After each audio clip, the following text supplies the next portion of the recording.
Pelaku F dapat ditangkap petugas saat pengamen di kawasan 16 Ilir, Palembang. Dari tangan pelaku, petugas mendapati barang bukti satu buah telepon genggam milik korban AY. Menurut Ibtu Al-Kaptan, Panit 2 Reskrim Polsek IT1 Palembang, kejadian bermula ketika korban AY mengendarai sepeda motor di kawasan 16 Ilir pada Senin sore dengan membawa tas punggung. Kemudian korban langsung didekati pelaku yang kemudian langsung membuka resleting tas dan mengambil satu unit smartphone milik korban.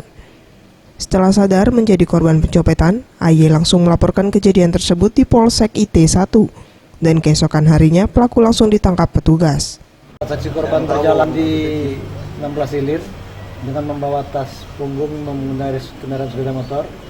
Kemudian diiringi oleh tersangka Febri Bajo. Kemudian membuka resleting tasnya dan mengambil handphone Note 7, Note 4. Di hadapan petugas, pelaku mengaku baru pertama kali melakukan aksi pencopetan dan aksi ini dilakukan seorang diri.